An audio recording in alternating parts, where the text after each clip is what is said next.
name is Datuk Izzuan Amir bin Datuk Abdul Jalil. Assalamualaikum. My name is Niki Adriana binti Arifin. Hi, my name is Nur Fatihah binti Asbar. Hi, my name is Mercy Vanessa. Hi, my name is Nur Azza binti Arifin. Today we are going to explain budget proposals on programs under Ministry of Education. The Ministry of Education Malaysia, or also known as the Kementerian Pendidikan Malaysia. The current minister is Muhammad Razi Muhammad Shidin since the 13th August of 2021 and was supported by the Deputy Ministers of Education, Senator Datuk Dr. Mah Hang Soon and Muhammad Alimin. The mission is to upholding a quality education system that develops individuals to their full potential and fulfills the aspirations of the nation. And for the vision is to serve quality education budgets than individuals for a prosperous nations. There are four objectives of this ministry, which is firstly to produce loyal and united Malaysian nation, to produce people who are faithful, virtuous, knowledgeable, skilled and prosperous, to provide human resources for the needs of national development, and last but not least, to provide educational opportunities to all Malaysian citizens.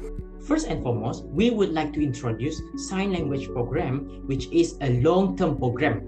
Bahasa Isyarat Malaysia (BIM) will be used to teach this subject, and the instructor will be Ras Adi Baradzi. We will use pre-recorded video as a method of lecture. There are two objectives of this program. First, to make communication between deaf people and society easier. Second, to promote better awareness and sensitivity towards deaf people. This program will be implemented starting in 2022. It will take place at the state of Selangor, where all primary and secondary schools are involved. The target group for primary school is Year 4 and Year 5, whereas Form 1 and Form 2 for secondary school. The number of participants for this program is 300,669 students. Sign language class is the only activity under this program. Year 4 and Year 5 will learn Bahasa Isyarat Malaysia Level 1 and Bahasa Isyarat Malaysia Level 2 respectively. Meanwhile, Form 1 and Form 2 students will learn Intermediate Level 1 and Intermediate Level 2 respectively. Students will be assessed through a role play. Second, we would like to introduce Sex Education Program, which is a short-term program. The first objective of this program is to change stigma towards sex education. Second, to reduce the risk of teenage pregnancy and sexually transmitted diseases among youth. Third, to reduce PAD370 case in Malaysia. Sex education program will be implemented June and July annually at the state of Selangor, where it involves all primary and secondary schools. The target group for primary school is Year 4, Year 5 and Year 6, meanwhile Form 1 until Form 5 for secondary school. The total participant is 575,572 students. First activity under this program is Sex Education Talk.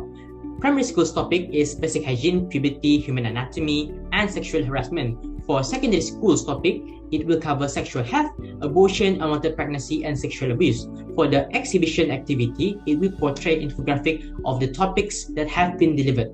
Under this budget preparation, there are one budget draft created for each program, and for the first one, which is the sign language program, we're divided into two sections, which consists of textbook, editing and educator.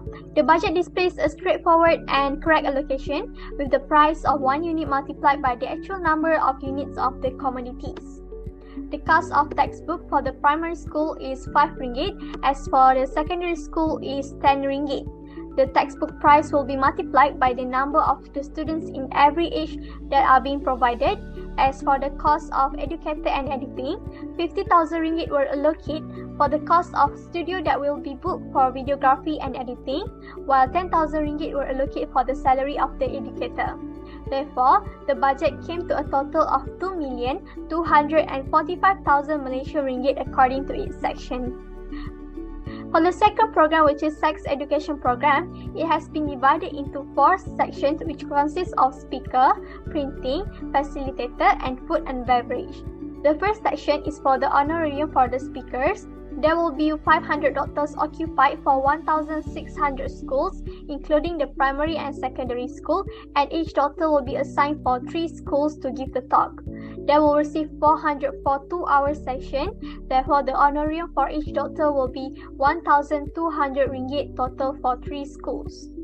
The second section is for the printing that consists of brochure, exhibition board and poster that will be multiplied with the actual units of the students and panels that needed for the exhibition. Next, for the facilitator, we will need 3 volunteers per school and receive 50 ringgit each. Hence, the total budget for facilitator will be 240,000 ringgit Malaysia. Lastly, for the food and beverage, the price for food is 1,200 ringgit and beverage will be multiplied by 50 cartons, that will be 600 ringgit. Hence, the second budget came to a total of 1,061,757 Malaysian ringgit after adding up the budgets of each section. The budget was approved after the budget proposal was submitted to the Ministry of Education. Moving on to the OBBS, where these 2 programs were stated clearly through the process cycle of planning, budget preparation, monitoring and evaluation, as well as the report of result. First, let's look at the outcome-based planning.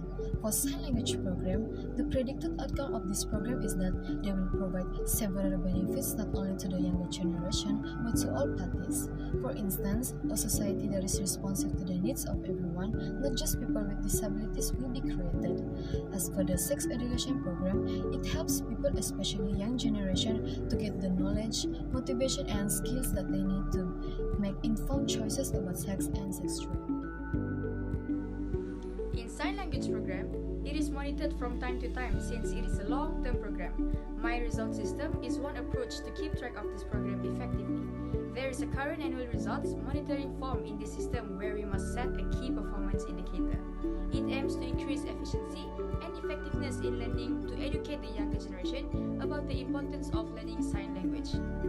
For evaluation of sign language program, the Ministry of Education will make an evaluation by interviewing people with disabilities who communicate with sign language on a daily basis. During the interview, they will be asked whether they feel isolated and comfortable when they blend in the society and when they interact with the public. In this method, the Ministry of Education will conduct this interview with a few people in a different location to ensure that the results are average and valid. By accomplishing the evaluation for the sign language program, it will be in a formative way which occurring during the life of the program with the goal of improving this program. For sex education program, it will be monitored through the method of self-assessment questionnaire. In this method, questions related to student understanding of sex education will be provided to see the level of understanding of students. As for the evaluations, statistics for previous years of stigma on sex education, unwanted pregnancy, cases of HIV and baby dumping will be re-evaluated and compared with the new statistic rate after the program launch. Last stage of OBBS, which is reporting of result, will be the responsibility of the secretary to record the result of the program. For language sign program, the progress of a program will be monitored through published quarterly report started on April 2022 and second quarterly will be in September 2022. Meanwhile, for sex education program, the report result will be done once the program reaches its end. Introduction, overview of the programs, first cycle of OBBS, conclusion and appendices will be included in the report. In conclusion, there are 2 programs that we propose to the Ministry of Education, which are the Sign Language Program and Sex Education Program. These programs will be introduced in primary and secondary school according to certain age limits. For Sign Language Program, it is aimed to make communication aiming the society and people with disabilities easier, while Sex Education Program is to change the perception towards sex education term as well as to decrease social problems. The topics that will be discussed with the secondary school students are more in detail than the students in primary school. To keep this program properly implemented, monitoring and evaluating will be conducted using a few methods such as my result system and report to achieve it.